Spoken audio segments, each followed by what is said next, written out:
feel free to get off the screen if there's other things. Just maybe have 10 minutes towards the end just for sharing. But otherwise, if you've got other things to do, you can have me in the background. Yes, so welcome, ahoy, mamas. Welcome to the Mother Wild Global Education Summit. I feel like I've been talking about this for years and it's actually happening. This is the opening circle and introduction. So welcome aboard the mothership. Let's go ahead and roll shoulders up and back and down. Align your spine over your hips and shoulders over your hips and neck a little bit back, chin a little bit down. And first deep inhale in through the nose. Hold at the top. Loud sigh out through the mouth. Second deep inhale in through the nose. Hold at the top. Loud sigh out through the mouth. And third and deepest, inhale in through the nose. Hold at the top. And loud sigh out through the mouth. So it's officially happy hour. One of the first courses I ever ran, this girl Molly signed up and she told us that her parents would take them sailing every summer. And they had a happy hour at 5 and they would throw all the kids in the dinghy and then they would start drinking. But the kids loved it and the parents loved it and everyone loved it. So education, sailing, and wine was quite dear to my late father. So this just feels very appropriate.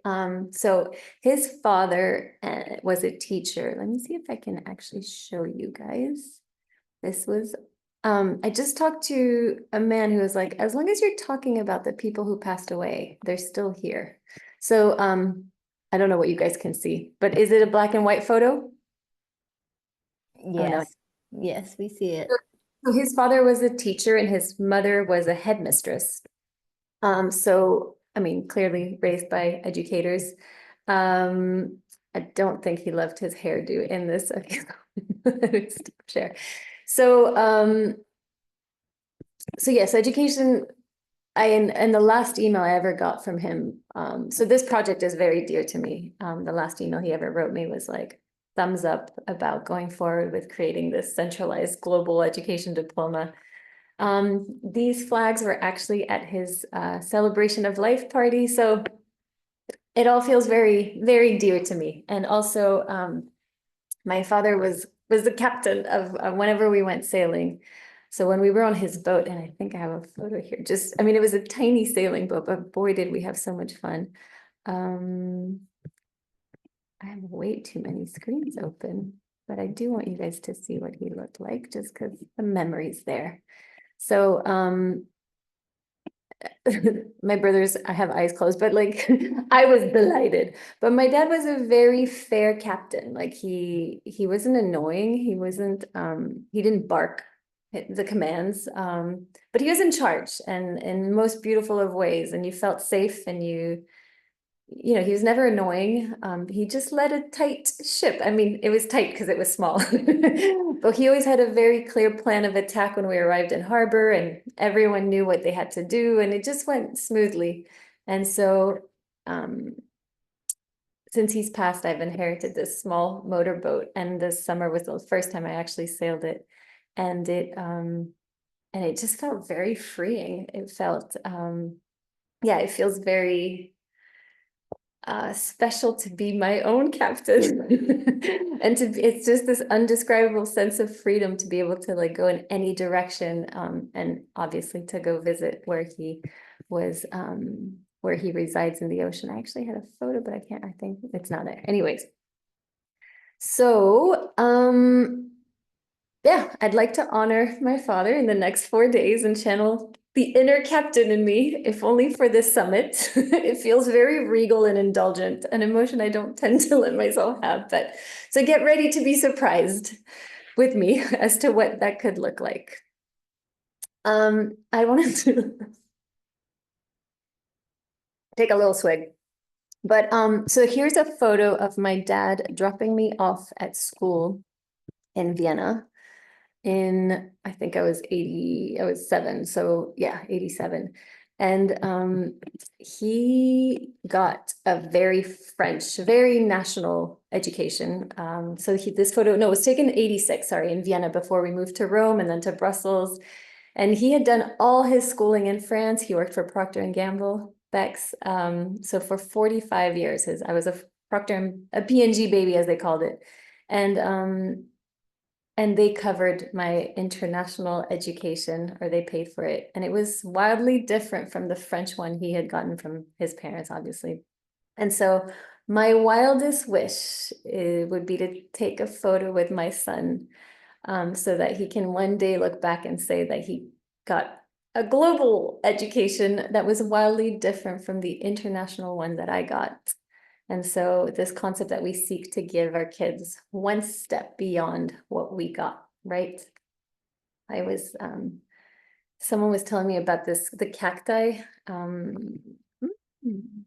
thought I had a photo, but it's when it dies, kind of like the octopus, my teacher, that octopus, the mother that dies when she like gives birth, which made me cry so much. But there's these cacti that when they know that they've come to the end of their existence, they shoot up this huge branch and it's filled with seeds, and then the seeds are supposed to spread.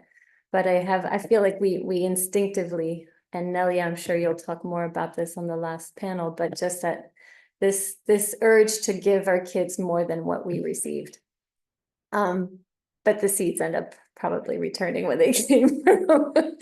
I'm not sure they go that much further than where anyways, the apple doesn't fall far from the tree.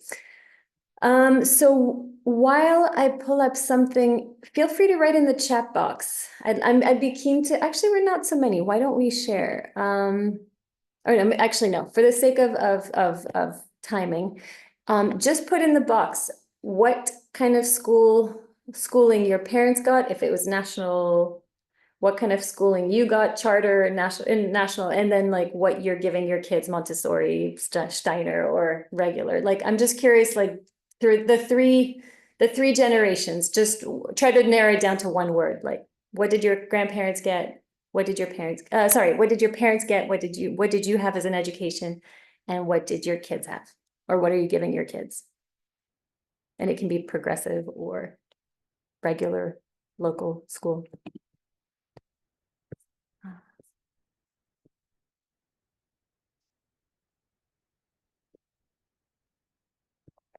So, and I'm happy to just quickly summarize. So can anyone write in the chat box what kind of education they got, their parents got, they got in one word?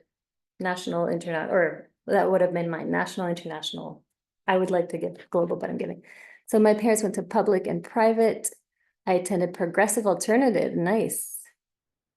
And I teach at a public university. And what did you give your kids, Nelia?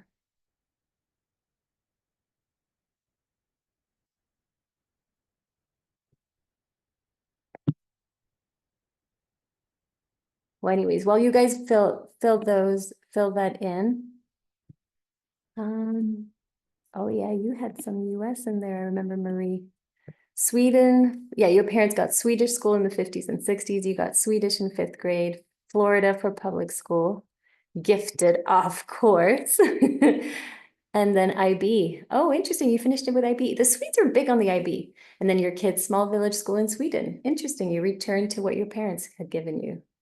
Now my kids went to public mainstream. There you go. So you went.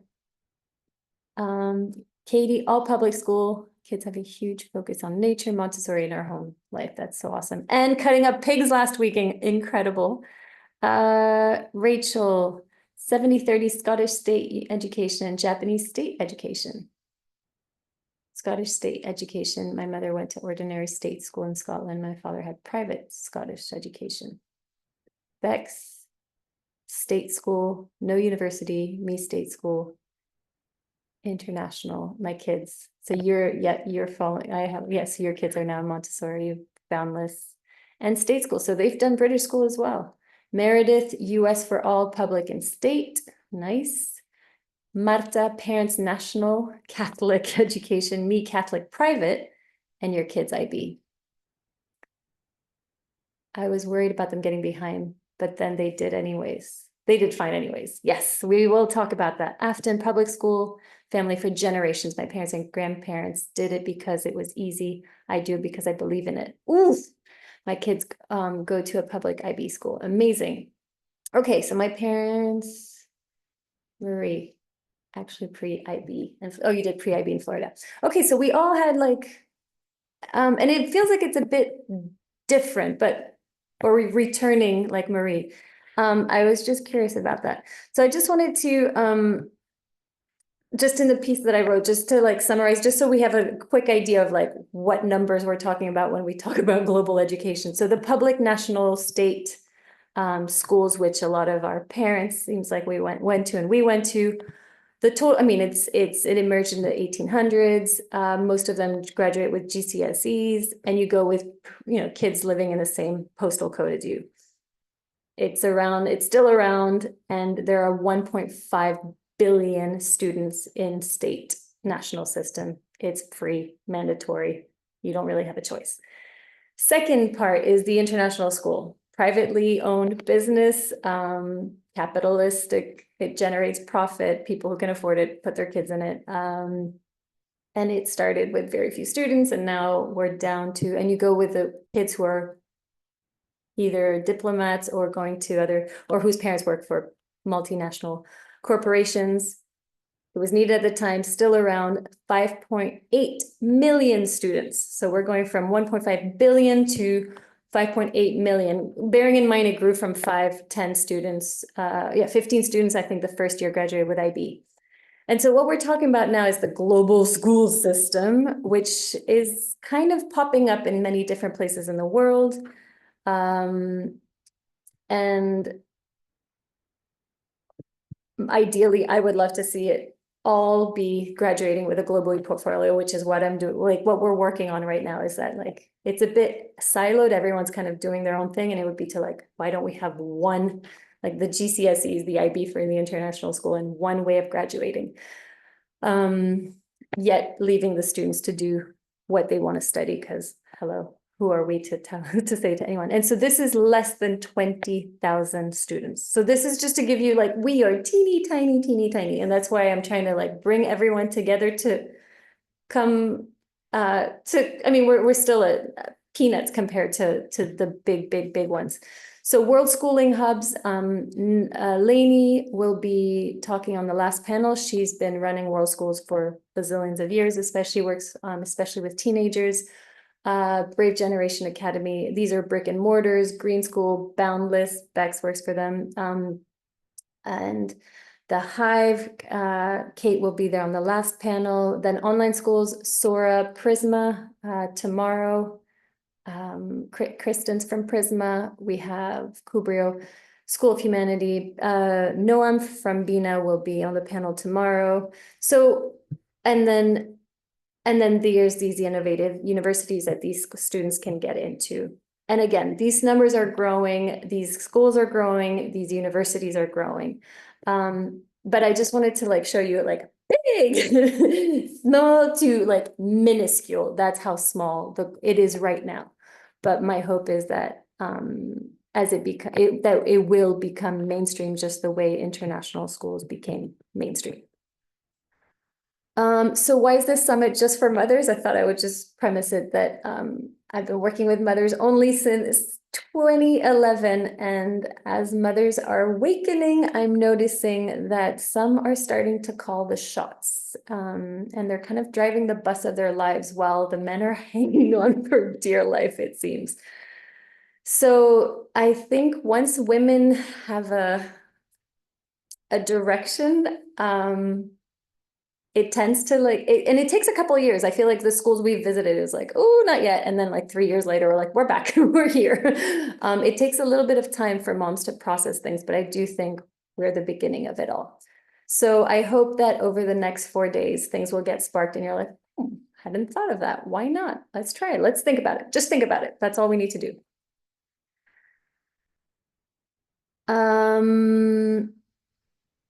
Okay, and then, so the trailer, I'll just show you quickly. this trailer, and I'm sorry, you'll have to see my ads on the side. But it is, I'll just show very quickly 2 seconds of it. But this was how. Penn University heads in 1890 said, in 11th grade, everyone should learn chemistry. In senior year, everyone should learn physics. A lot of these subjects are great, but these priorities were dictated 124 years ago. The old blue collar industrial model of Okay, education. so this is how the national system came to be. It was really 10 men from universities saying, hey, all of these students for the next 150 years should learn these topics, which is completely absurd nowadays. And so the idea would be with the global system, let students learn what they want to learn, what they're curious about, because that's what we do when we Google search. And what if this concept was brought together by 10 visionary women? What if these women, what if these panelists you meet in these, could be their modern counterparts? Why not? In the privacy of one minds, one can dream as big as they want, right? Well, that's mine. And change rarely happens without the galvanizing force of influential individuals, which is what I'm hoping to bring in the panels in the next couple of days. So I'm sure you guys are all familiar with this poem, but it's worth repeating. And about 4 years ago, every time I read it, I would burst into tears. So now I'm proud to say that I can read it without crying. And it is On Children by Khalil Gibran. Your children are not your children. They are the sons and daughters of life's longing for itself. They come through you, but not from you. And though they are with you, they belong not to you. You may give them your love, but not your thoughts, for they have their own thoughts. You may house their bodies, but not their souls, for their souls belong to the house of tomorrow, which we cannot visit, not even in our dreams. You may strive, that was the part that was like, you may strive to be like them, but seek not to make them like you. Your life goes not backward, nor tarries with yesterday. You are the bow from which your children are living arrows sent forth from the prophet. So about 4 years ago, our son got rejected from 2 international schools unless we medicated him for ADHD. And the rejection of my son's uniqueness, I mean, although it's 1 in 10 kids who have ADHD apparently, or 1 in 10 in the US, 1 in 10 in the UK, and only 1 in 1,000 in Finland and France. That's a cultural thing. That's not a medical thing. Like you treat diabetes the same way across the borders. This is a cultural one. Anyways, let me not get off topic. But my son's rejection brought out this fierceness in me. And I just did some work with a purpose coach. And she was like, oh, they triggered a core value. And I was like, what do you mean? She's like, your core value is to be accepted, for people to be accepted for their uniqueness. And I was like, whoa, tracing back, even starting in primary school when I remember when kids were showing certain traits and the teacher would squash them. It was painful for me. And so she's like, you really need that acceptance on an individual basis. And you seek that because it gives a sense of belonging. And I was like, that just makes so much sense for everything I've done in life. And so even with this education, it's just how could this global diploma measure the uniqueness of each learner so that they can belong no matter where they go on earth. And I think, Nelia, you will talk about that sense of home and belonging in our last panel. But I think it first starts with mothers allowing themselves to parent exactly the way they want to mother, all the while in integrity with their highest path and actualizing their own potential. This is the work we do with Mother Wild through the online courses and through the retreats. And this coach also said, she's like, Carmela, you're a woman deeply on purpose, aren't you? I was like, I guess sometimes, some days, yes. And she's like, and you want to change large systems. And I was like, yes. And she's like, well, be warned, activists, and I'm sure Marie, you can talk about this, but they get discouraged because it takes centuries, millennials to change systems, especially the big cargo ship of education. And she's like, when people go into overwhelm, then they do nothing. And even my brother, he was like, Carmela, like every time you do the education stuff, like you get gray hairs, like it's aging you, like stop doing it, just stick to working with mothers. And I was like, he's like, you're not going to change the system. And he's like, your energy's all weird around it too. And I was like, I know. And he's like, it's going to take way more than 100 years. But you know what? I just read this quote and I'm going to read it twice because it's super powerful. And it's just that the ones, okay, and it's by Rabindranath, never heard of him, but he said, I think it's a he, the one who plants trees, knowing that he will never sit in their shade, has at least started to understand the meaning of life. I'll repeat it. The one who plants trees, knowing that he will never sit in their shade, has at least started to understand the meaning of life. So really seeing past our generation and even our own kids, and maybe picturing our grandkids or great grandkids benefiting from what we're going to discuss and what we can envision today. I'm not an early adopter. I'm not like one of those like, wow, cool. I'm like one right before like the wave comes. I'd say with everything, with fashion, so I think just making things almost tangible is that tiny goal toward change. And so I hope this summit is that tiny spark, that tiny start. And just to be clear, and I know Afton's here, it's I put educators, as you know, my grandmother, headmistress, and grandfather, I put them on pedestals. I'm not spitting on what my grandparents and aunts and uncles have dedicated their whole life to. I'm not dismissing what I learned from doing the IB. I'm also beyond grateful for the remarkable teachers that have taught my kids how to read and learn how to count and write, and badly they write. Well, Ella's getting better anyways, but I'm truly thankful. Where I am pointing my finger, and I think where we're all pointing our finger, is at the outdated systems, the conveyor belts, the bureaucracy, the legislations, the parts of schools that are just stuck in the archaic world and pigeonholing learning. So when schools feel stagnant, it's no longer interesting. And defending mediocrity just because it's familiar and safe is exhausting on the long run. So a little bit more background, and then we'll do I want to hear from you ladies, but yeah, I just want to premise, I'm no expert in education, but my kids have attended all sorts of school, from like liberal green school in Bali to the traditional Yokohama International School. That Mata's kids are going to as well. I think they were the first school to launch the International Baccalaureate and everything in between. I think right now we've always tried to find somewhere where they're doing some academia and they spend a lot of time outside. I think that has been an edge that they seem to learn and be happy in. And sorry, I'm not keeping an eye on the chat box, so if there are any questions or anything. My favorite, shivers. Oh, we can do it together. Okay, I don't know when you guys wrote it, but thank you. That quote was written by the first non-European to win a Nobel Prize. Which quote, Bex? The one about the amazing quote about planting the tree of the shade that you will not sit in. Okay, This man was amazing. Okay, thank you for where he came from. Thank you.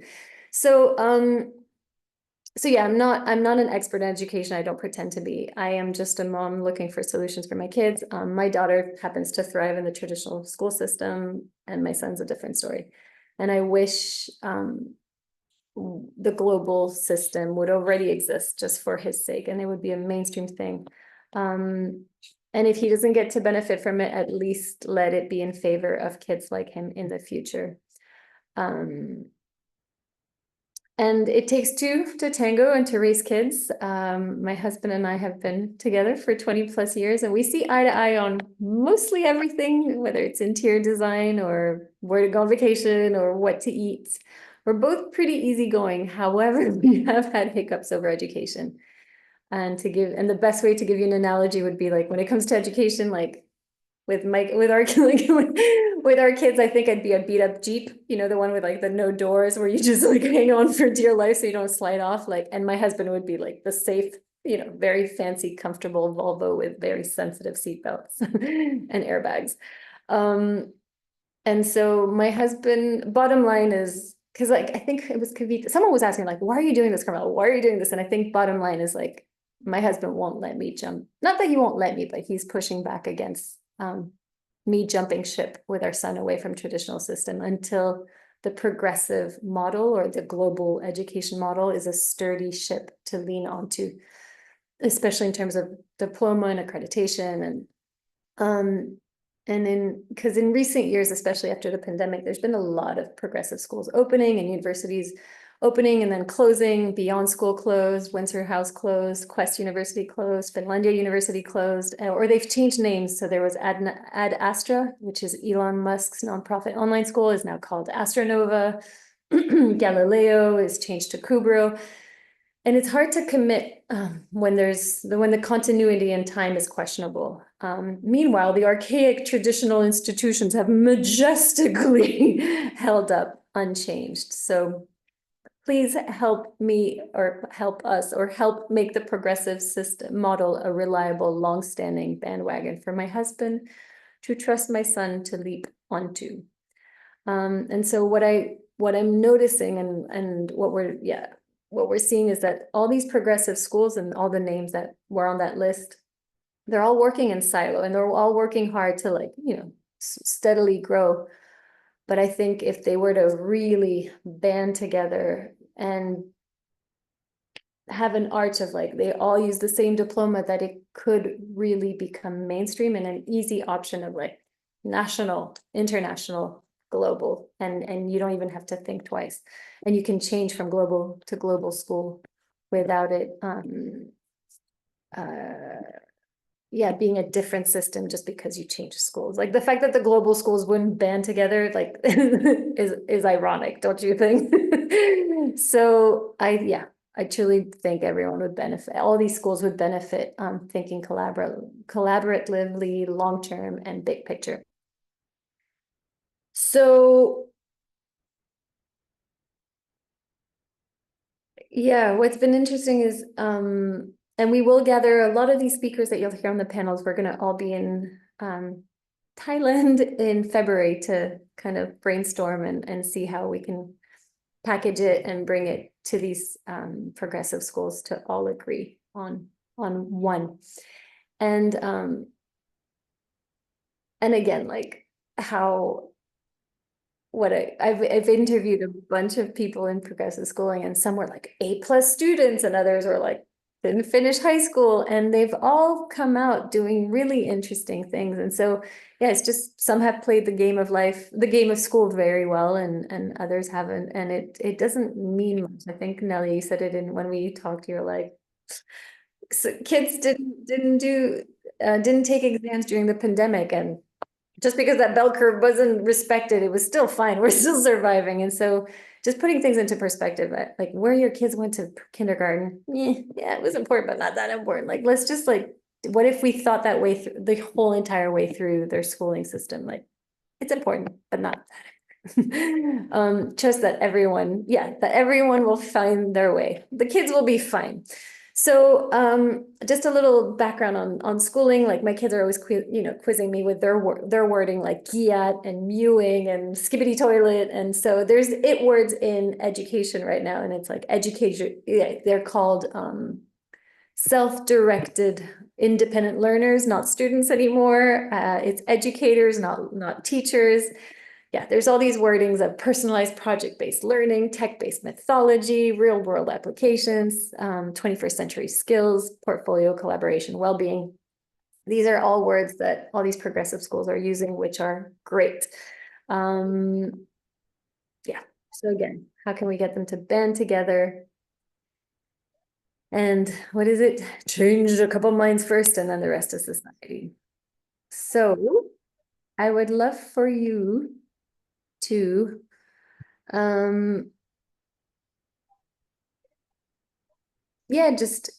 hopefully get something out of the speakers and the panels in the next couple of days. And yeah, they've all put on courses, they have their own children and teach, they write PhDs, they use AI. There's many different walks.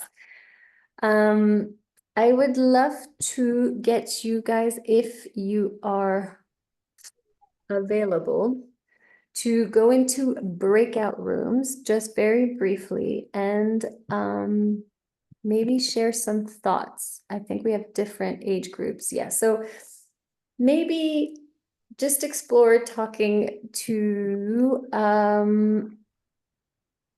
yeah, just if you have younger kids that are in schooling age, like how are they faring? How are they doing?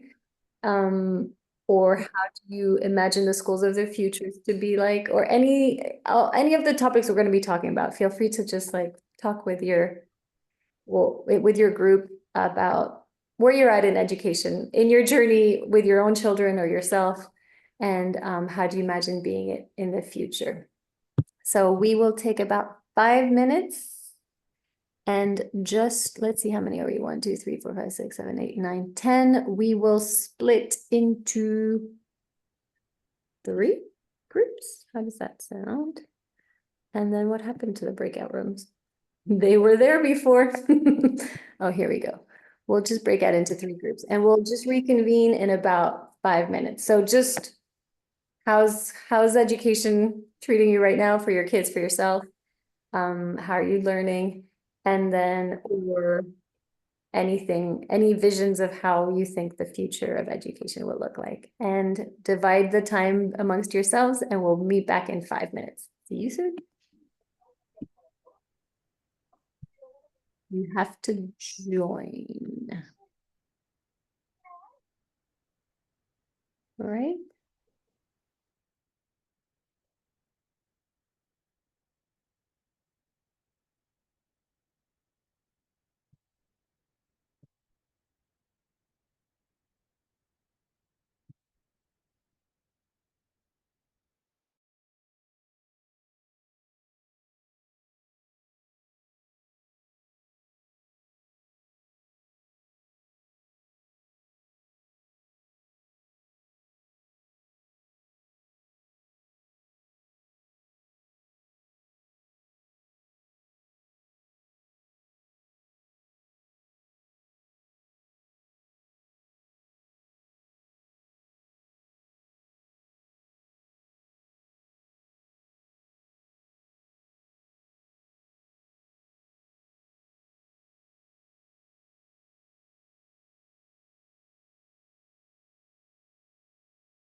Oh, Oh my God, how smart is that? Oh, we're back in the same room.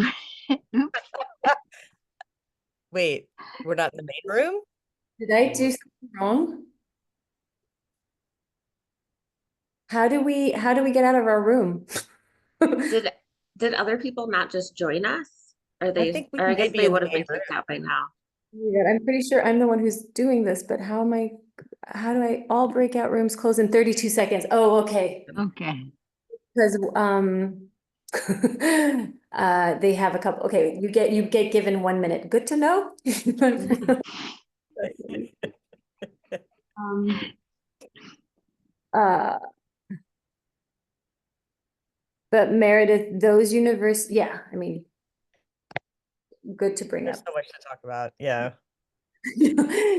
Should we talk about everything? Let's do all at once without any Oh, in under seamless 2 minutes. transitions. 2 minutes to talk about everything. We're back. All right. Welcome back, ladies. Uh, Even when you give vague as fuck questions, I'm sure you got some good nuggets out, or I hope you did. Who would like to share what they might have learned from their breakout group? Or any insights to share with the big groups, or any questions that you would like to ask the big group? I have a thought to say, which inspired by Nelia, which is such a great topic in itself, is just, we were talking about when a child feels behind, and or like, how do they get behind, and really what is behind, and what is deemed to be like where they should be. And that's, I think that's where I'm struggling at the moment, is that the UK curriculum deems X as being on, you know, where you should be. And then my child is not X. She's like D, E, F, G, you know, she's just a whole bunch of other things, very smart, but not defined by this. And so, yeah, we had a great conversation about the options, and it's all experimental. So there's no way of knowing now what's going to be right for her. It's like, you just got to go with your gut, fingers crossed, and see what comes out the other side, you know? She'll know what she needs to learn. Hmm. Who are we? Who's external to tell anyone? I mean, I think there's some, you need to know to read to be able to learn. But like outside of that, who's to decide like, oh, you need to be higher on this to be with the norm? The norm of what? Yeah. Well, So- that's so, that yeah, whole so kind that- of problem with standardized curriculums, standardized learning, that it, So- you know, it doesn't allow for personalization. And Once it's nobody. Okay, anyone else would like, if I can go, I would love to just point out that both Meredith and Kate said the same thing, which I totally don't see because I'm not living in the US, but just how within one state you can have the most prestigious schools and universities and equally the hardest, most harshest conditions within geographical proximity of each other. Mhm.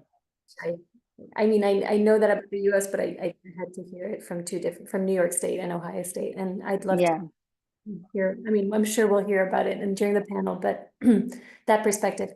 Anyone else? And you don't have to answer whatever the person said before. You can completely start a fresh new thought, fresh new book. I think what I really loved about our group was the focus on community and parents and community member involvement in the education system, and how valuable and important that can be. And it makes some aspects harder, but it's ultimately going to make the whole stronger. And it's really, most of the careers that like our kids are going to have don't exist right now, it feels like. So who are we to decide that they still need to be learning all of these other things? But also how much energy there is out there to be poured into like the future of these children. And it's really cool to see them, like the nurturing and mothering of like women around the world being poured into like the next generation. Yep. Kavita in the first or the second panel is all about community and nurturing the women. And so we'll hear about that more. Thanks for sharing, Katie. Anyone else? And we will get off at the top of the hour. I can see Afton, you're putting some- maybe do you want to talk after you leave? I wanted to jump on standardization before I left real quick. I'm saying bye to my kid, but so just thinking about all the benchmarks that standardization brings, like there are certain like benchmarks that children should hit to be successful, like your reading skills, your math skills. They're definitely, at least in the States, I can't speak for other countries, but I know in the States that they're very off. They're definitely at least 2 grade levels below where they should be, right? So not that the children are below, that the benchmarks are below. So right, they're teaching kindergartners which is our 5-year-olds, what second graders should be doing. So it's really, really skewed in those terms. They're just like pushing it too far, too fast, which creates the fatigue and the anxiety. But I definitely think that there's something to be said for them, especially at younger ages, because there are definitely basics that need to be taught. And if so I work with marginalized groups of people. So if your national systems address the needs of your community and your populations, then, those benchmarks are kind of necessary for a public system. And I agree with you for certain ages to accept, to acquire the skills needed beyond that. But past 12, like, how do you standardize intelligence or skill? But there needs to be some edge to push against. We could develop this could be into but thank you for answering. Anyone else? Right, exactly. Like past a certain age, it's not necessary. And it needs to be developmentally appropriate. Like they're not developmentally appropriate right now. Agreed.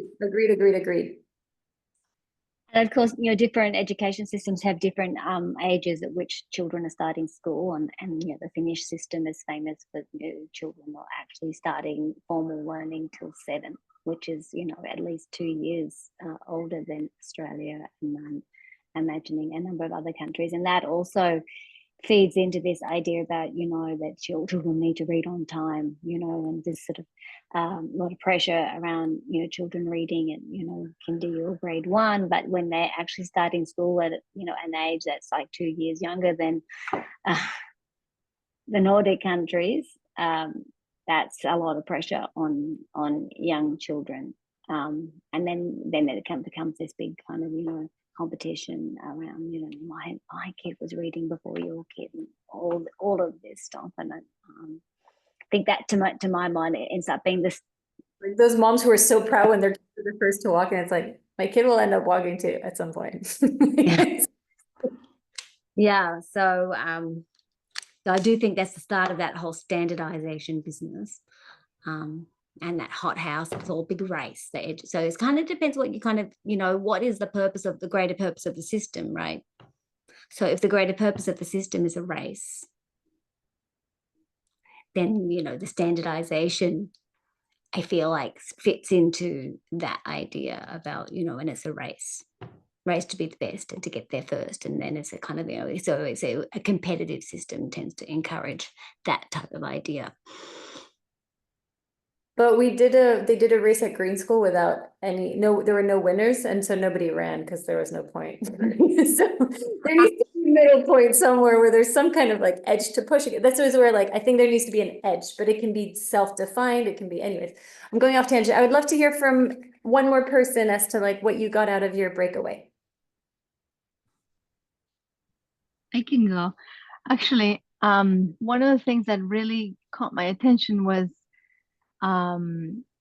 the lack of resources that Kate was talking about for neurodivergent kids. And I've heard this multiple times from many, many people, not just in the US, but in other parts of the world, where certain schools only have certain help for the children who fit a certain neurodivergency. So, and I think that's kind of what happened to you, Carmela, where, for example, for my kid, you know, they had, Like my they son being have at full capacity, apparently. exactly. So they had help for my son who is kind of like on the borderline of like autism, but not for your son who was on the other side of the spectrum, you know, with the ADHD, right? So having some sort of like again, I don't want to say standard because obviously it's not a standard, but to have some sort of benchmark where like everything, all schools, doesn't matter whether it is a public school, a private school, or a international school or a global school, you know, like to have some sort of minimum requirement where the educators must have some sort of like education or training or something to cater to kids who are neurodivergent. But a lot of the educators just don't have that, and that to me was very surprising. Hmm.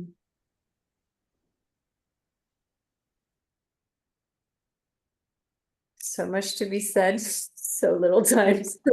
Ladies, I hope we'll continue the conversations in the panels tomorrow at your time. Thanks for showing up. It was lovely seeing you. Wishing you a lovely day, evening, all of that. Mwah. Bye, ladies. Thank you.